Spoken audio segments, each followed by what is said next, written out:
I do think that this is an absolutely vital piece of information. So really, I can't recommend enough that you all go away and kind of think about this. Maybe some of you already knew this, but I'm going to guess that 99% of you actually didn't know this and didn't know that this is what you need to do in order to play fast and quietly, or quietly and very, very staccato. Hello and welcome to the Heart of the Piano YouTube channel. I'm Bob Rose. Welcome to another video in the series of the most common mistakes made by non-professional pianists. And this is such a common one, not just from beginners where it's super understandable, but all the way up to really, really advanced players. This is to do with being able to play quietly and quickly. So fast, quiet playing, or being able to play very staccato, very, very short, very, very quietly. And I think that most people have a monumental misunderstanding of what it is that you do in order to be able to play quietly. So, this is a digital piano, but let's say that we've got a real piano. I ask my students with a real piano, in terms of the pure physics, what is it that makes the difference between a loud note and a quiet note? And, I like to ask my students lots of questions rather than just, give all the answers on the plate. I can't really do that so much on YouTube. So, I'm going to have to tell you sooner than I would if it was an actual student. But when you think about the hammer hitting the string, most people reply, there's more force. You play with more force to play louder. Does the hammer really hit the string with more force in order for it to be louder? And I would say that it isn't. The major difference, the difference between the hammer, how the hammer moves to play a loud note and a quiet note, is purely the speed. The speed is the only difference. Now, it's been a long time since I did physics, and so maybe force is actually kind of in there somewhere. But really, it's more useful for us as pianists to think in terms of the speed of the key dictates the speed of the hammer, and the speed of the hammer is how loud the strings will resonate. Now, perhaps, I had a quick look last night at the actual physics, and in order to move the key from stationary to the speed that you want it to move at, apparently this does actually need some force. And this becomes more clear if you think about a massive giant piano, like huge for giants, and everything is really stiff, and you think about how you move the key and make it sound, you're going to have to use quite a lot of force to get the key moving. But if you think about a piano key, let's say my finger is already moving and it presses the key. That key requires such little force for that key to move. It almost feels like there's nothing there. So I would argue that the amount of force required is minimal in order to make that key sound. Argue about it in the comments if you want. But even then, the important thing is that it's the speed of the hammer that dictates how loud it is. And someone else made the point on the forum that actually when you get to about halfway through the key press, what happens is there's an escapement mechanism in the piano. I don't really want to spend too long about all of this. And also, this whole video is going to be a quick introduction to all of these things. Well, quickish. And basically, once you get the hammer in motion, there's an escapement mechanism where anything you do to the key after that doesn't make any difference because the hammer is already moving and nothing you do to the key will make any difference. So at the moment that the hammer is already moving, you can't do anything. So any force you're putting into the key will not go into the hammer. Anyway, all you really need to pick up from this video is that it's the speed of the hammer, and whatever speed you make the key move, that is how loud it is. So a fast key press is loud, and a slow key press is very, very quiet. Now, it may feel a lot of the time that if we play with a lot of force and power, we will get it louder, but we can also play with minimal force and power and still get it loud. For example, if let's say I hold my hand up like this. So I let my arm go heavy. So when I let go, my arm is just going to flop down with gravity, and gravity pulls with a steady acceleration. So the higher my hand is, the quicker it'll be by the time it hits the key. So if I do this, it's unbelievably loud. And funnily enough, you know, if you only hold up just an inch above the key and let your hand truly be heavy, and I'm not pushing down, it's just neutral. I'm just not doing anything. It's like I've just gone with my arm. It's about an inch above and I just let go. It's actually pretty loud. So that's not force. You don't need to put any force in. That's just literally the acceleration effect of gravity on your arm that pulls you down. So, you know, it's worth knowing all of this stuff, because if you want to play loud, you don't have to push in. You don't have to use force. You can just drop and get quite heavy effects. And conversely, if you want to play quietly, you just move your hand slower. You just move everything slowly and you will get quiet. Now, the problem comes to almost everybody when they want to play quickly and quietly, because quickly implies that you need to push the key down quickly. But if you try and play quickly and you push the key down quickly, it's going to be loud. It's inescapable. It will be loud. So, by the way, if you're enjoying this video and you're finding it useful, please do take the time to support the channel, to press like and to press subscribe. Click on the bell icon if you'd like to be notified about future videos. And also, I do have space in my online studio, teaching with Zoom. Works super well. There'll be a link in the description below if you'd like to make inquiries about that. But I'll let you get back to the video. So here we go. So if I want to play a very fast scale, just going to go to the top, and my emphasis is how quickly I move the key. Well, that's always going to be loud. There's just no way to make it quiet. Now, another thing to bear in mind if you want to play fast and quietly is that if you're playing quietly, if you're moving the key slowly, by the time you've got down to the bottom of the key, chances are that was already too slow. So let me demonstrate to you. If I want to play a note repeatedly, let's say I'm playing middle C repeatedly, and I push all the way down to the key bed, and I want to keep it quiet, that's about as fast as I can go. I cannot go any faster than that, because literally the moment I get to the key bed, I've got to come up again. The only way I can do it faster is to push the key faster. If I push the key faster, the note is louder. But if I'm pushing the key slowly and wait till I get to the bottom, that's literally the fastest I can go. So what you have to do, like, remember before I was telling you there's an escapement mechanism. So let's say this is the key. This is the key being pressed. And well, let's do it this way around. So let's say that here's the key, you push down, and let's say that here is the key bed. It's the bottom, where when you get to the bottom, you can't push it any further. So you push down, you get to the key bed. But what happens is that when you're about here, by that point, the hammer's already started moving and it disengages from what happens to the key after that. So actually, all you need to do is this. You don't have to go all the way down, or even this. You can do this. You don't have to go all the way down to the key bed. Hopefully you can all see that okay. So here, key bed, here, key bed, but we can do this, and that will already get the hammer moving. So if we wanted to play quicker, instead of having to go all the way down, really quickly up, slowly down, quickly up, all the way down, we could actually just do this and get the hammer moving each time, like this.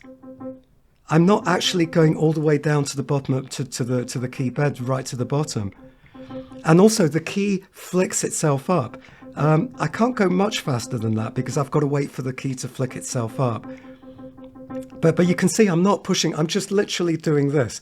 I'm doing this and not waiting to get all the way to the bottom. So if I want to play one key quickly, I've got to just play very, very lightly and tap it like this and not wait for my finger to get all the way to the bottom of the key bed. This is super important because let's say that I wanted to play a note staccato. Let's say I wanted to play a C, a middle C, this note here, very, very quietly and staccato. Let's make it quieter. This is really difficult for most people because what you've got to do, and it's very counterintuitive, you have to push down slowly and then come up the moment that you've caught the escapement mechanism. The moment the hammer's already started moving, you've got to come straight up. Because if you don't do that, if you just go down slowly all the way to the key bed, it's too late. You can't make that note short. All the way down, it's already been a long note. But this, I make that key super short. Now, it's difficult as well because every piano has a different kind of action. So you notice that some of those were what some people call ghost notes. A ghost note is when you play it and nothing happens. And digital pianos aren't so bad for this because they basically, they can tell if you press the key and they make a sound. But real pianos, a lot of the time you'll press it and there's just not enough force to make the hammer move, all the way to the strings. So you've got to find that sort of magic moment where you get the hammer to get all the way to the strings. And a lot of the time, it's too difficult. See, a lot of the ghost notes that I'm getting here are because I'm thinking about the mechanics. I'm thinking about how my finger moves and I'm thinking the mechanics. And it's really tricky that way. But if you imagine in your mind's ear the perfect sound, the sound of the note really quiet with a very delicate tone and super short,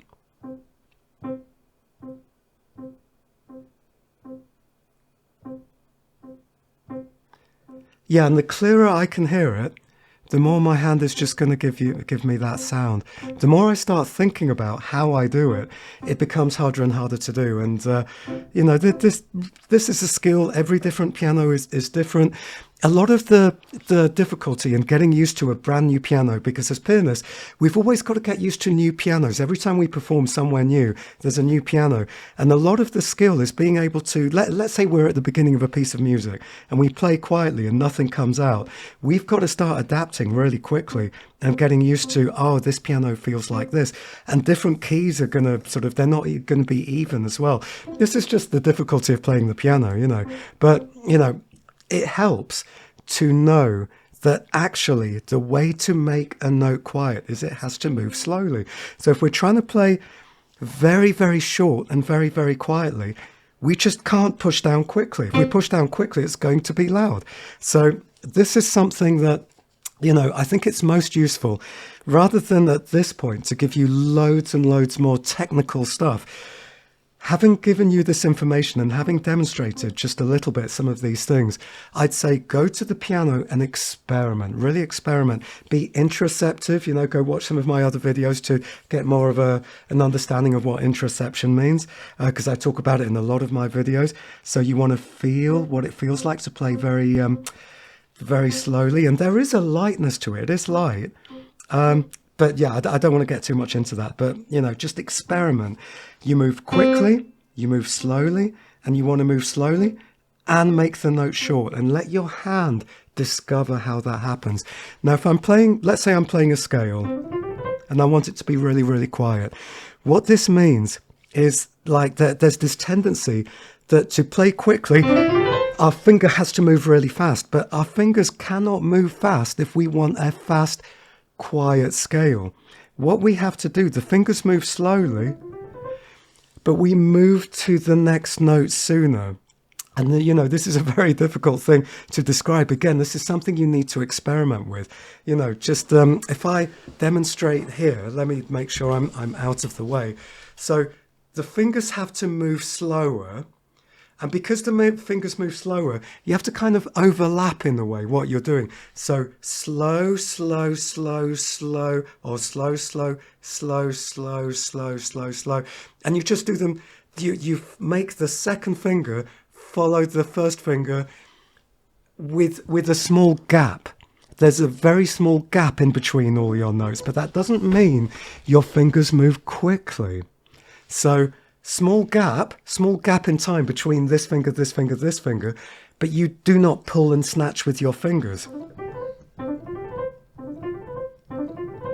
And you do not go all the way down into the key bed, because if you go all the way down into the key bed, it's too slow. Now my thumb can't get to the F in time. So when I play a whole load of notes very, very quietly and fast, it's a small flick. It's a small flick to push the key down. It's not all the way down and then all the way down and then all the way down, because that just won't be fast enough. So it's flick, flick, flick, flick, flick, flick, flick, but not flick like fast. It's a slow flick. So slow flick, slow flick, slow flick.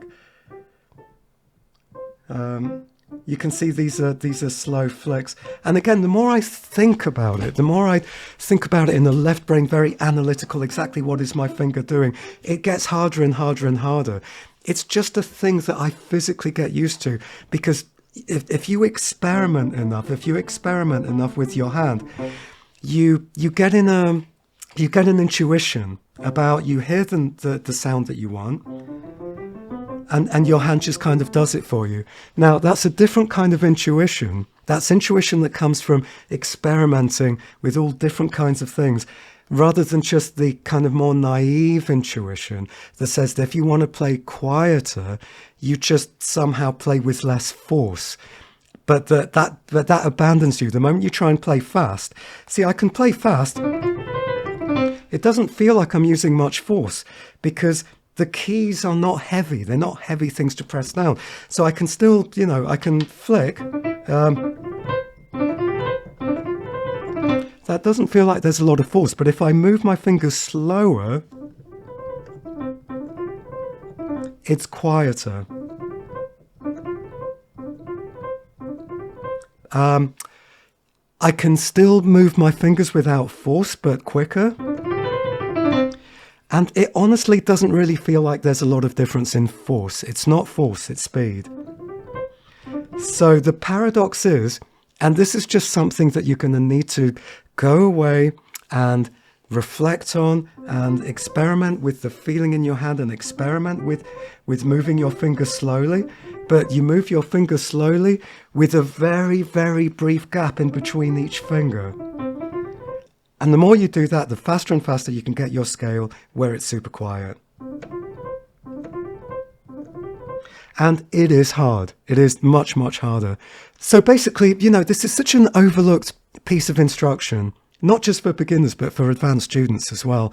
And it came about because I was looking with one particular student at like a waltz pattern, which did something along the lines of... And the whole thing was quiet. And so, this is interesting, because I was describing how we kind of lean into the first note a little, and then what the student was playing, which is completely understandable, because this is kind of when people believe that it's force and not speed, and don't realize that the faster we move the key, the louder it is. In the music, it was like tenuto, staccato, staccato, tenuto, staccato, staccato. And so the student was sort of very reasonably thinking that to play the staccato, you've got to move your hand quickly. So it sounded like this. But actually, this is tricky, because we've got to play the first note, and then these ones which are staccato, we want them kind of quieter, really. It's like and there was a slur between this note and this note. So the second note is quieter. So we have to move our fingers slowly for the second one, but come up very, very quickly. So there was like a down, up, up, down, up, up, down, because it really does feel more like this note is a down, and these notes, even though you have to go down a little bit, I think of up, up, up, and you can hear how quiet that is. Because I'm thinking more of the up motion, up. And I don't get to the key bed. I don't get anywhere near the key bed. So down, up, up, down, up, up, down, up. And you can hear already I've got so much more control, because this is something that's musical. And the moment that it's musical, I feel, this is the feel I want for it. I imagine the sound.